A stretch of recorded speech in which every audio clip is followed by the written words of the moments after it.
Assalamualaikum warahmatullahi wabarakatuh. Halo semua, perkenalkan nama saya Mutiantika Amelia dari Teknik Informatika dengan NIM 39224500037.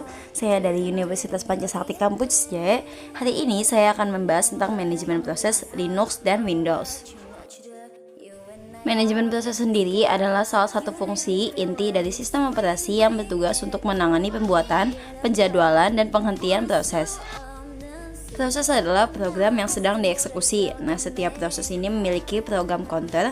Program counter ini bisa dibilang dengan proses di mana dia akan melakukan instruksi untuk menjalankan proses mana yang akan dilanjutkan selanjutnya. Nah, kalau stacknya ini dia itu memori sementara, sedangkan data sectionnya ini adalah memori di mana dia menyimpan variabel untuk proses yang sedang dilakukan atau yang akan dilakukan.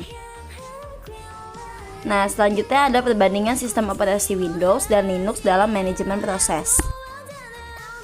Nah, dimulai dari Windows, dia itu menggunakan Task Manager untuk memantau prosesnya. Lalu untuk pendekatannya dia berorientasi layanan. Jadi kita tinggal minta aja mau untuk melakukan instruksi apa, dia biasanya akan kasih.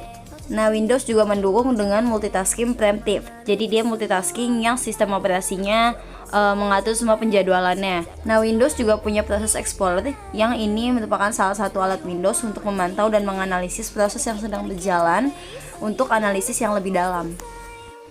Nah, lalu selanjutnya ada Linux. Kalau Linux ini menggunakan perintah CLI seperti ps, top, htop, atau systemctl.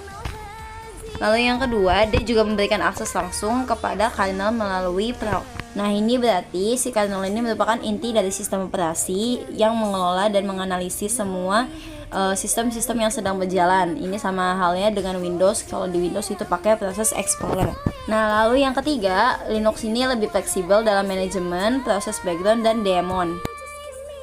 Nah, dalam manajemen proses, dia ada single tasking dan multitasking. Nah, kalau single tasking ini, sistem hanya bisa menjalankan satu proses dalam satu waktu.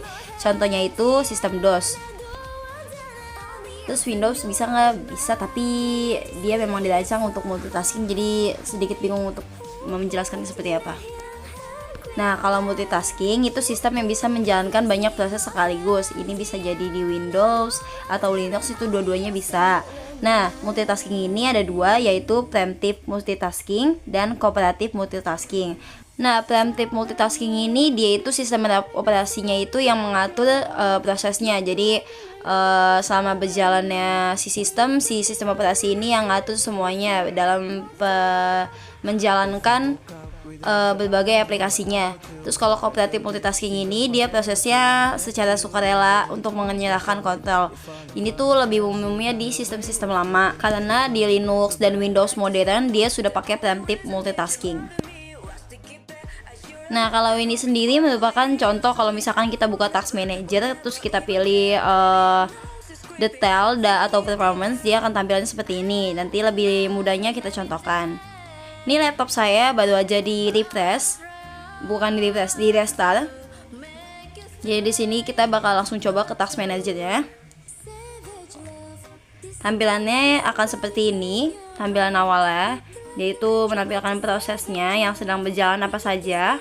Ya, kalau di sini ada dua aplikasi yang sedang saya jalankan, yaitu Snipping Tools untuk merekam layar di sini sama Task Manager-nya. Lalu ini performance atau CPU-nya ketika baru mulai jalan seperti apa. Ini adalah gambaran CPU-nya, memori, disk, WiFi, sampai GPU, internet.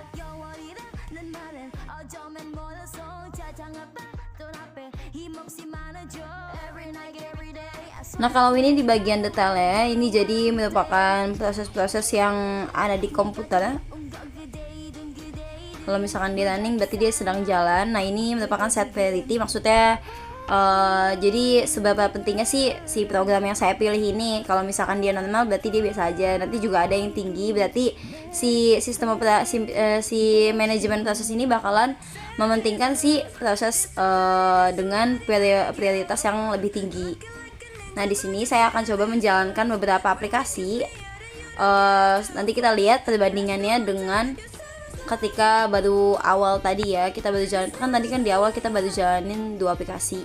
Nah, kalau misalkan kita jalanin lebih banyak aplikasi, seperti apa CPU-nya dan detailnya bakal seperti apa.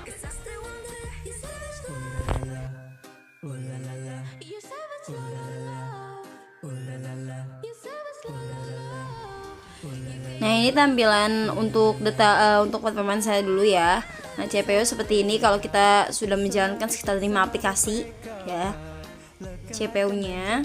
Terus untuk di prosesnya, nah itu kelihatan tuh aplikasi apa aja yang kita jalankan. Tadi kan saya buka Google Chrome, WhatsApp, sama file manager. Terus di sini snipping tool sama task manager saya juga masih jalan. Nah, kalau ini untuk bagian detailnya. Nah, ini set priority-nya kita lihat normal aja. Nah, kurang lebih seperti itu untuk yang di Windows. Sekarang kita coba lihat ke yang Linux. Nah, ini kalau misalkan teman-teman perhatikan, ini yang disebut multitasking karena dia namanya sama tuh, kram semua ya. Jadi itu yang bisa disebut dengan multitasking. Kan kalau single tasking tadi kan dia hanya bisa menjalankan satu program atau satu proses dalam satu waktu. Nah, ini contohnya kalau kita buka, ini saya bukanya di hardtop, bisa di top atau di PS, cuma ini saya bukanya di hardtop karena lebih mudah. Nah, di sini saya akan coba buka Linux saya, lalu masuk ke hardtopnya secara langsung, biar teman-teman bisa lihat di gambaran untuk Linux saya itu seperti apa. Nah, ini untuk Linux ya. Kalau teman-teman lihat yang warna hijau-hijau ini anak-anaknya atau si multitasking yang itunya. Ya, kalau untuk karena ini saya pakai virtual machine, jadi tampilan dari si hardtop ini enggak terlalu signifikan banget. Ya, kalau misalkan teman-teman lihat di hijaunya itu masih ada yang warna putih, itu kita anggap si emak bapaknya, si hijau-hijaunya anak-anaknya. Jadi kayak gitu sih lebih mudahnya. Nah, ini saya coba buat jalanin beberapa proses. Ya, ini saya jalanin si Chrome sama si file manager. Nah, ini Chrome-nya lagi berjalan.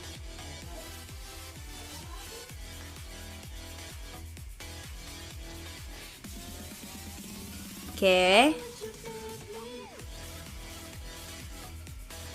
Nah, coba kita bakalan lihat gimana tampilan si hardtopnya.